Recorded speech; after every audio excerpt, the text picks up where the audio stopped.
MPC BiPC విద్యార్థులకి ఒక వరం CA కోర్సులు. CA చదివే విద్యార్థుల్లో 40% మంది ఎంపీసీ మరియు బైపీసీ విద్యార్థులే. Master minds. వాటన్నిటి మీద కూడా నిన్న మా నాయకుడు జగన్మోహన్ రెడ్డి గారు పూర్తి స్థాయిలో వివరణ ఇవ్వడం జరిగింది. అయితే అసెంబ్లీలో జరిగినటువంటి దానిలో ఒక విషయం ఏంటంటే అన్ని పాములు ఆడితే ఏలికి పాము కూడా ఆడింది అన్నట్టుగా మన ఏలికి పాము సోమిరెడ్డి కూడా అసెంబ్లీలో 2-3 విషయాల మీద మాట్లాడడం జరిగింది. ఆయన పాపం లిక్కర్ పాలసీ మీద మాట్లాడాడు. లిక్కర్ పాలసీ మీద మాట్లాడితే ఉపన్యాసంలో ఏమి పెద్ద పసలేదు, కానీ బ్రాండ్లు మాత్రం అనర్గళంగా చెప్పాడు. చంద్రబాబు కూడా ఆశ్చర్యపోయాడు. అమ్మ కూడా ఇంత ఉందా ఈ పిల్లవాడి దగ్గర, ఇంత సబ్జెక్ట్ ఉందా అని పేర్లు ఏదో చెప్పాడు. Mansion House, OT, Kingfisher beer ఇలాంటివన్నీ లేకుండా చేశారని చెప్పాడు. పాపం శ్రీనివాస మహల్లో ఒక తెలిసినప్పటి నుంచి చిల్లరగా తిరగతా ముందు కింద అలవాటు పడ్డాడు కాబట్టి బ్రాండ్లు గిండి బ్రహ్మాండంగా అనర్గళంగా చెప్పగలిగాడు అని ఇతని గ్రంథ సాంగుడు అనేటువంటి విషయం ఇంకా పూర్తిగా కూడా తెలిసినట్లే చంద్రబాబు. పూర్తిగా ఇతను అన్నీ కూడా తెలిస్తే చంద్రబాబు ఇంకా ఆశ్చర్యానికి లోనయ్యేటువంటి పరిస్థితి ఉంటుంది. దాంట్లో మాట్లాడేటప్పుడు ఒక మాట చెప్పాడు. ఈ బ్రాండ్లన్నింటి మీద ఈ విధంగా జరిగింది, విచారణ చేయించాలి వీటన్నిటి మీద పూర్తి స్థాయిలో అని నా పేరు కూడా చెప్పాడు.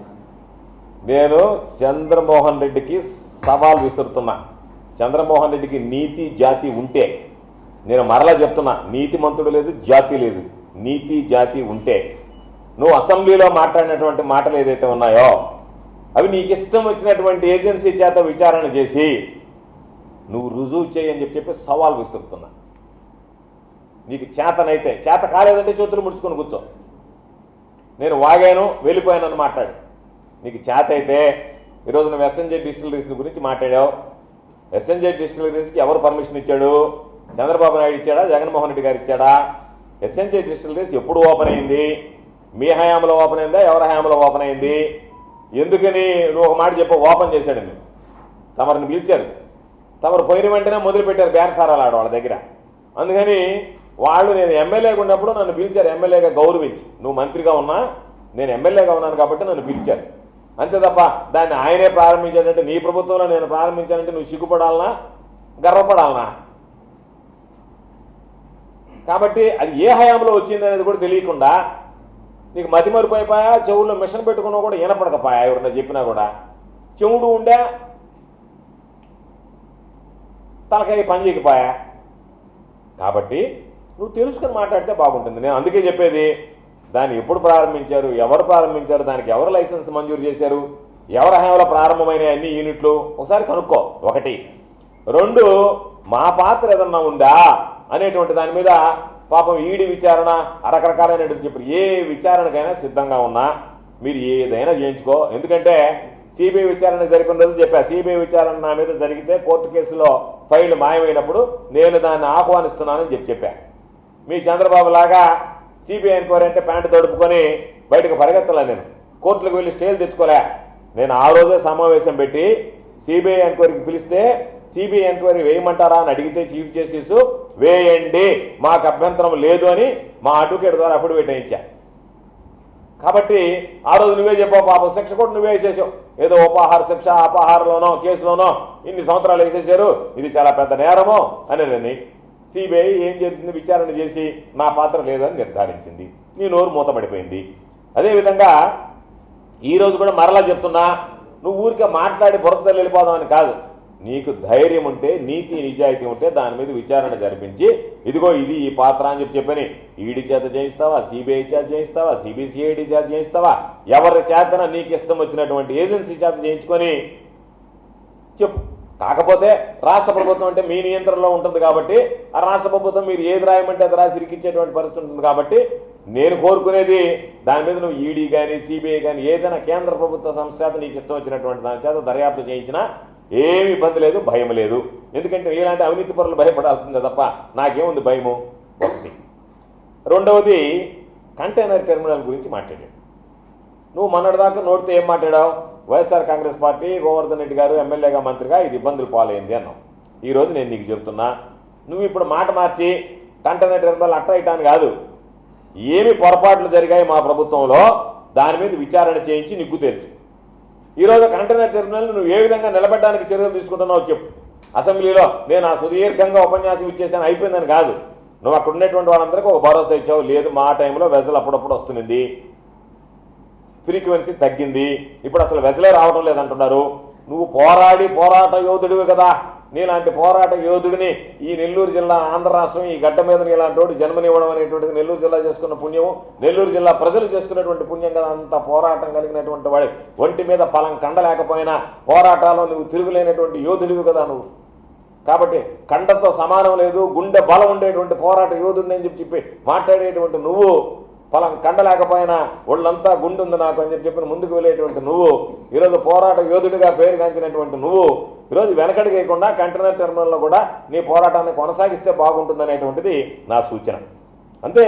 ఈరోజు పోటుకు పోయాడు, వాళ్ళు ఏం క్యాష్ కొట్టినట్లే, అందుకని పాపం రిపీటెడ్గా మళ్ళీ మొన్న కూడా పోయాడు, మళ్ళీ కూడా అసెంబ్లీలో మాట్లాడాడు. కాబట్టి వాళ్ళు ఆ క్యాష్ డీల్ ఫైనలైజ్ అయినంత వరకు మాట్లాడతాడు, అది అయిపోయిందంటే నోరు మూతపడిపోద్ది, ఇంకా మళ్ళీ దాని గురించి మాట్లాడు. పోరాటం ఆడవరకే. ఈ గుండె, ఆ కండ పోరాటం ఎంతవరకు చేయగలదంటే క్యాష్ కొట్టేంతవరకు చేస్తారు. క్యాష్ పడిపోయిందిరా అంటే ఇంకా ఆ గుండెకి ఎక్కడ లేనటువంటి విశ్రాంతి దొరకద్ది, ఆ కండలు రిలాక్స్ అయిపోతాయి. కాబట్టి ఇంకా పోరాటం ఉండదు. అదేవిధంగా ఈరోజు ఏ విధంగా తయారైనాడంటే, సర్వేపల్లి నియోజకవర్గంలో నేను 10 సంవత్సరాలు శాసనసభ్యుడిగా ఉన్నా, మంత్రిగా ఉన్నా. ఏ రోజైనా ఒక కంపెనీ మీద దౌర్జన్యం జరిగినటువంటి సంఘటనలు ఎప్పుడన్నా నెల్లూరు జిల్లాలో ఎవరైనా విన్నారా? జరిగాయా? మొన్న కోడూరు దగ్గర ఉన్నటువంటి సిపి అక్వాకు సంబంధించి వెళ్ళేటువంటి పైపు లైన్, నీళ్ల పైపు లైన్ని పగలగొట్టించావు. నిన్న వాటర్ బేస్ కంపెనీకి సంబంధించినటువంటి వాళ్ళు బస్సులో పోతుంటే ఆ బస్సును ఆపించి దించి వాళ్ళ మీద ఎందుకు ఆపామని చెప్పి అడిగినటువంటి దానికి ఆ కంపెనీ ఉద్యోగం మీద దాడి చేస్తే అతను అపోలో హాస్పిటల్లో ట్రీట్మెంట్ తీసుకుంటే, మీరు బయటికి చెబితే ఆ కంపెనీని నేను మూసేయించేస్తానని చెప్పి మీరు వాళ్ళకు వార్నింగ్ ఇస్తే పాపం వాళ్ళు లోపల కుమిలిపోతా, బయట కంప్లైంట్ ఇస్తే ఇన్ని కోట్ల రూపాయలు ఖర్చు పెట్టి ఇక్కడ కంపెనీ పెట్టాము, మూసుకుంటే నాశనం అయిపోతాం, కాబట్టి ఏదో ఒక విధంగా కాంప్రమైజ్ కావాలని చెప్పి ఈరోజు పాపం వాళ్ళు బయట మాట్లాడేటువంటి స్వేచ్ఛ కూడా లేకుండా చేశారు.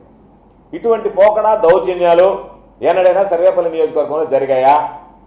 చంద్రబాబు నాయుడు నేను అడుగుతున్నా, నువ్వు ఈ 2 సంఘటనలు అంటే కంపెనీలు ఎలా వస్తాయి? నువ్వు ఇంతకుముందు చెప్పేవాడివి వాళ్ళు బారిపోయారు, వీళ్ళు బారిపోయారు అని. ఈరోజు నేను అడుగుతున్నా, నీకు చిత్తశుద్ధి ఉంటే, చంద్రబాబు నాయుడికి చిత్తశుద్ధి ఉంటే, మీ సోమిరెడ్డి కొడుకు యమకొట్టుడు కొట్టి కంపెనీల మీదనే దర్శనం చేస్తున్నారు. కాబట్టి సోమిరెడ్డి కొడుకు మీద, సోమిరెడ్డి మీద విచారణ జరిపించి ఎవరు మళ్ళా జరిగింది వాస్తవాలు కాదనేటువంటి దానికి నెల్లూరు ఎస్పీకి ఒక ఫోన్ చేస్తే, ఏమయ్యా వాళ్ళ మీద దాడి జరిగిందా, దేనికి దాడి జరిగింది, సిద్ధాంతపరంగా దాడి చేశారా, లేకపోతే మీకు పనులు ఇవ్వలేదు, డబ్బులు ఇవ్వలేదు అని దాడి చేశారని అడిగితే వాళ్ళు వెంటనే విచారణ కనుక్కొని చెప్తారు. నీకు అసలు ఏం జరుగుతుంది ఇక్కడ సర్వేపల్లి నియోజకవర్గంలో, నెల్లూరు జిల్లాలో అనేటువంటిది అర్థమవుతుంది.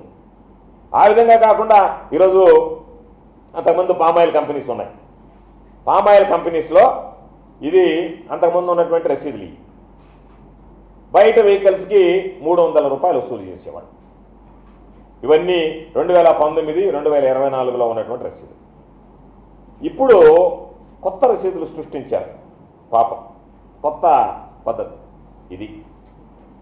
కేపీ ఎడిబుల్ ఆయిల్ ఓనర్స్ అని 800 రూపాయలు. మామూలుగా మనము సినిమాకు పోయినప్పుడు సినిమా టికెట్ల మీద పాత రోజుల్లో ఉండేది నెట్ ఇంత, అది ప్రొడ్యూసర్కి బాధ్యత, ట్యాక్స్ ఇది ప్రభుత్వానికి వస్తుందని. అట్టా ఈ 800 నెట్ సోమిరెడ్డి ఆఫీసుకు పోద్దంట. ఇది ఆ 300 మాత్రం అసోసియేషన్లో ఉంటుందంట. కాబట్టి ఈ 800 రూపాయలకు సపరేట్గా రసీదులు ప్రింట్ చేయించి అక్కడికి పంపించాడు. అదేవిధంగా 3 ట్యాంకర్లు ఇతర రాష్ట్రాలకు పోతే 1 ట్యాంకర్ ఆంధ్ర రాష్ట్రానికి ఇస్తారు. డిఓ పద్ధతి ఆనవాయితీ. దానికి సంబంధించి మీరు ఏమీ ఇవ్వబడి ఆంధ్ర రాష్ట్రానికి ప్రతి ట్యాంకర్కి నాకు 4000 రూపాయలు ఇస్తే చాలు అని చెప్పి ఇదిగో 4000 రూపాయల రసీదు.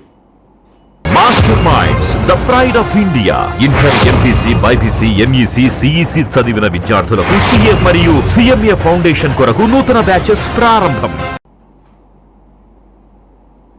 ఈ 4000 రూపాయలు సోమిరెడ్డి ఆఫీస్కి.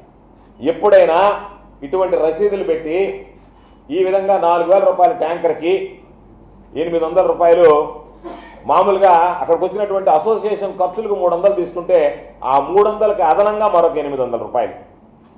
ఎప్పుడన్నా ఎక్కడన్నా ఇటువంటివి మేము వైఎస్ఆర్ కాంగ్రెస్ పార్టీ అధికారంలో ఉన్నప్పుడు జరిగాయా? జరిగితే వెళితే అక్కడ ఉన్నటువంటి యజమానులు ఇది కరెక్ట్ కాదు, మీరు చేసేది అన్యాయం అని చెప్పి తిరగబడితే నేను వచ్చిన దాకా ఆగండి, నేను అసెంబ్లీ సమావేశాలు అయిపోయిన వచ్చిన మాయన్నే దాని సంగతి ఏందో తేలుస్తానని చెప్పి ఈరోజు 300 రూపాయలు తీసుకోవాల్సినటువంటి దగ్గర 800 రూపాయలు అదనంగా ఇవన్నీ కూడా మీకు ఇస్తాను. అదేవిధంగా